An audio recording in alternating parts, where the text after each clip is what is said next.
салому алайкум тамошобинони муҳтарам. Айни ҳол шумо барномаи якум аз силсила барномаҳои ба номи тафсирро тамошо доред. дар ин силсила барномаҳо мо кӯшиш мекунем ки ба шумо тафсири қонунҳо, мафҳумҳои қонунӣ, мафҳумҳои ҳуқуқӣ, кодексҳо, моддаҳои алоҳидаи ин санадҳои меъёрии ҳуқуқӣ ва умуман он чизе ки ба қонун алоқамандии зич дорад пешкаш намоем.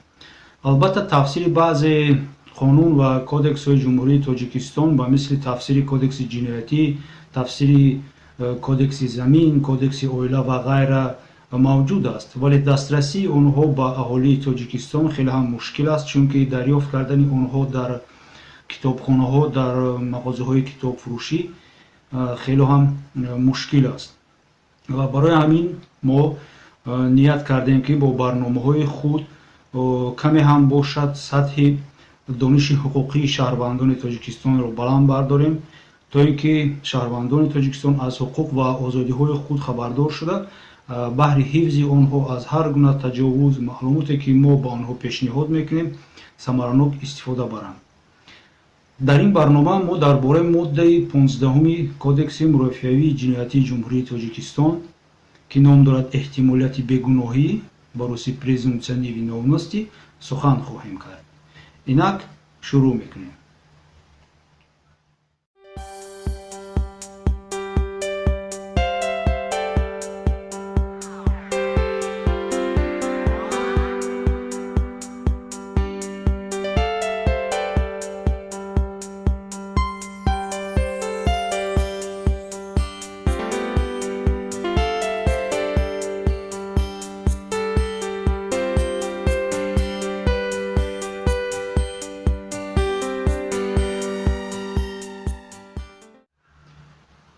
эҳтимолияти бегуноҳӣ яке аз принсипҳои асосии қонунгузории мурофиавии ҷиноятии ҷумҳурии Тоҷикистон аст, ки дар қатори дигар принсипҳо ба мисли принсипи қонуният, дахлнопазирии шахсият, дахлнопазирии манзил, баробарӣ дар назди қонун, мустақилияти судёҳо ва ғайра буда аз сарқонуни ҷумҳурии Тоҷикистон ва дигар санадҳои меъёрии ҳуқуқии байналмилалие ки Тоҷикистон онҳоро эътироф кардааст асос мегирад.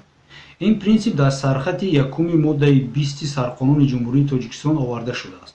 ҳамчунин дар моддаи 11-уми эъломияи умумии ҳуқуқи башар ва моддаи 14-уми паймони байналмилалии оид ба ҳуқуқҳои фитрӣ ва сиёсӣ ва дар статуси суди ҷиноятии байналмилалии Рим аз соли 1998 ин принсип низ дарҷ гардида шудааст. истифодаи ҳамин принсип дар рафти мурофиаҳои ҷиноятӣ бояд кафолати баррасии адолатии парвандаҳо бошад.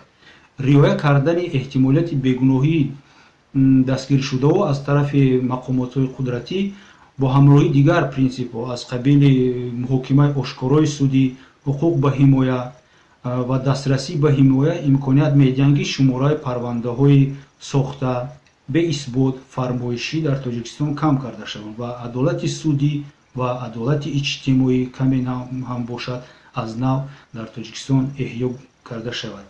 чӣ хеле ки дидем моддаи 15 кодекси мурофиаи ҷиноятӣ аз 5 қисм иборат аст. акнун ин 5 қисмро як дида мебароем ва онро тафсир мекунем.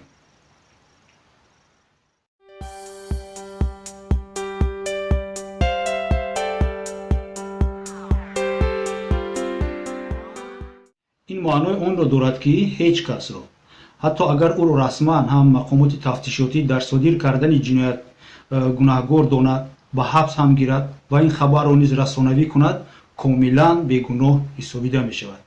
то он даме ки гуноҳи ӯ дар суди кушод тариқи қонунӣ исбот карда нашавад, то он даме ки қарори суд яъне ки ҳукм ба қувваи қонунӣ надаромадааст, ин шахс бегуноҳ ҳисобида мешавад. мо медонем ки ҳукми суд баъди 10 рӯзи эълони он ба қувваи қонунӣ метарояд. то ин дам шахс бегуноҳ ҳисобида мешавад. агар судшаванда аз болои ин ҳукм шикояти кассатсионӣ ва ё ин ки назоратӣ пешниҳод кунад, яъне ки то баррасӣ ва қабули қарори дахлдори судҳои болоӣ ӯ бегуноҳ ҳисобида мешавад.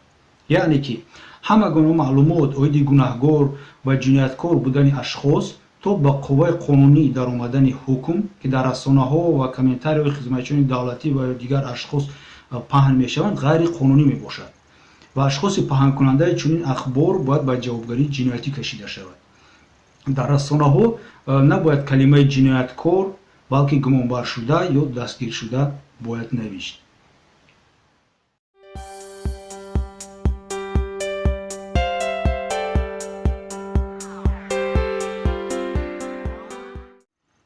айбдоршаванда вазифадор нест ки бар муқобили худ нишондод диҳад. ӯ умуман метавонад ки нишондод надиҳад ва вазифадор нест ки бегуноҳи худро исбот кунад дар назди муфаттиш, дар назди прокурор ва ин ки суд. гумонбаршуда метавонад ки дилхоҳ нишондод диҳад. чие ки ӯ мехоҳад метавонад ҳамон нишондод диҳад. аз нишондодаш метавонад даст кашад, қисман даст кашад ё умуман.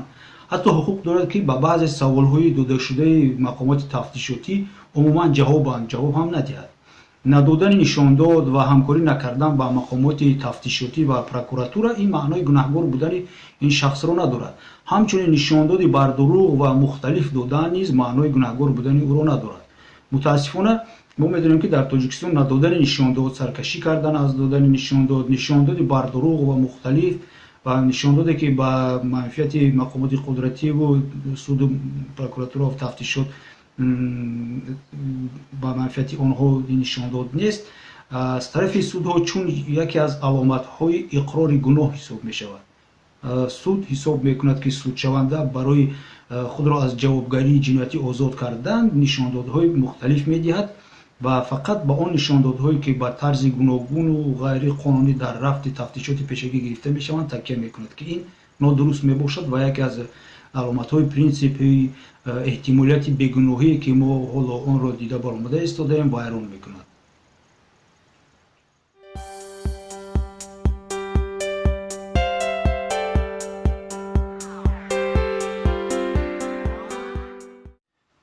агар нисбати шахс қарори дар бораи айбдоршаванда эътироф кардан бароварда шавад, пас масъулияти исботи ҳамин айбҳо низ ба дӯши мақомоти тафтишотӣ аст. ба ҳамон мақомоте ҳаст ки мақомот айбро нисбати ин шахс эълон кардааст. айбдоршаванда уҳдадор нест ки дар ин ҷода ба мақомот ёрӣ расонад ва ё бегуноҳии худро исбот намояд. яъне ҳамаи амалҳо вобаста ба ҷустуҷӯ, ҷамъоварӣ, пешниҳоди ин далелҳо ба прокуратура, ба суд ба зиммаи тафтишот аст, на ба зиммаи айбдоршаванда. ҳар айбе ки тафтишот пешниҳод мекунад бояд бо далелҳои саҳеҳ, пурра ва дахлдор асоснок карда шаванд. ҳатто агар айбдоршаванда ва ё судшаванда дар суд ё тафтишот далеле дар нохунак сударам ин гапро ман далеле оиди бегуноҳии худ пешниҳод кунад, мақомоти тафтишотӣ вазифа доранд ки вобаста ба рад кардани яъне ҳамин далели пешниҳодшаванда амалҳои муайянеро анҷом диҳанд аз қабили ҷамъоварӣ ва пешниҳоди маълумот ва далелҳои радкунандаи ҳамин далели судшаванда.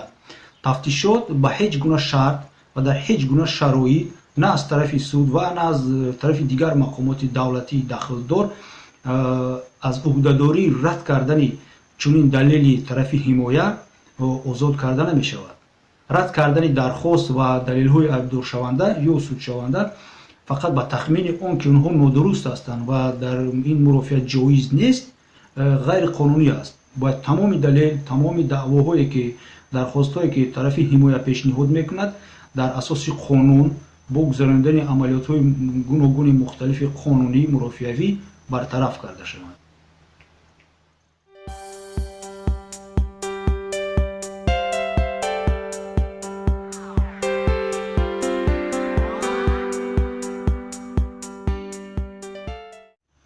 ҳар як шӯъбаҳои бартарафношудаи исботи гунаҳгории шахсро ки дар натиҷаи нопуррагии далелҳои пешниҳодшудаи тафтишот, нишондодҳои мухталифу муқобил, далелҳое ки дар натиҷаи истифодаи усулҳои ғайриқонунӣ дастрас шудаанд ва ғайраро ки дар ҳолати ба охиррасии муҳокимаи парванда ба тариқи қонунӣ то ҳол бартараф карда нашудаанд, суд вазифадор аст ки ба фоидаи судшаванда маънидод кунад.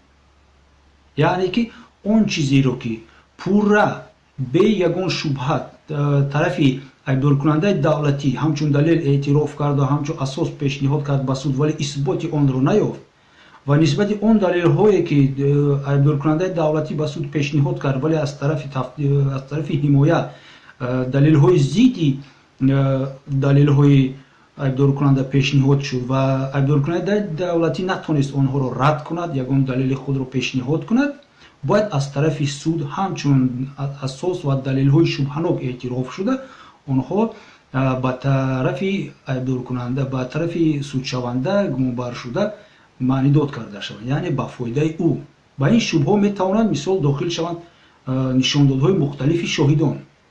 Шоҳидон дар тафтишот метавонанд як нишон додианд, дар мурофиаи судӣ умуман дигар нишон диҳанд. То ин мухталифияти онҳо дар мурофиаи судӣ бартараф карда нашавад, нишондод шубҳанок ҳисобида шуда бояд ба манфиати судшаванда маънидод карда шавад. ё ин ки дар суд хулосаи тафтишот ва хулосаи ташхис аз нишондоди худи мутахассис дар рафти мурофиаи судӣ фарқият дорад. гузарондани мисол амалиятҳои тафтишотие ки бе иҷозати судя ва бе иштироки шахсони лозима гузаронида шуданд. Мисол ин амалҳо, ин протоколҳо ва он ашёҳое ки мисол дар натиҷаи гузарондани чунин амалҳои тафтишотӣ аз қабили нишондод дар ҷои ҳодиса, аз қабили кофтукоп, аз қабили рӯбарӯкунӣ мисол гузаронида мешаванд, бояд ҳамчун далели шубҳанок эътироф шаванду ба манфиати судшаванда маънидод карда шаванд.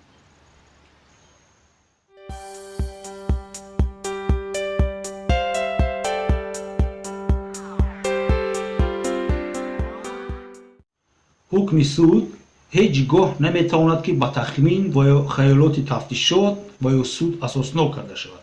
ҳатто агар дар парванда чун шоҳид ва ташхисгар шахсони обрӯманди ҷомеа ва ё мақомоти салоҳиятдор ҳам иштирок карда бошанд, суд бояд ҳукмашро фақат дар натиҷаи асосҳои далел ва асосҳои тафтишшуда пурра, саҳеҳ ва санҷидашаванда барорад, на ин ки дар натиҷаи истифодабарии хаёлот ва тахминҳои тафтишот.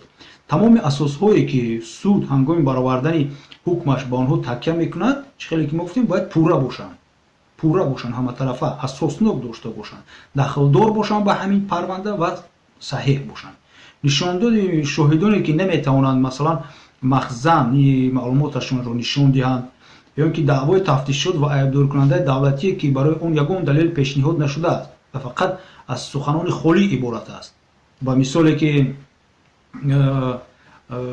шаҳрванд мисол меорем, шаҳрванд Абдуллоев санаи моҳҳои марти 2015 сол бо ашхоси номаълум бо маслиҳати пешакӣ оиди хариду фурӯши 20 килограмм маводи мухаддир аз шахси номаълум дар фалон ҷо шишта маслиҳат карданд.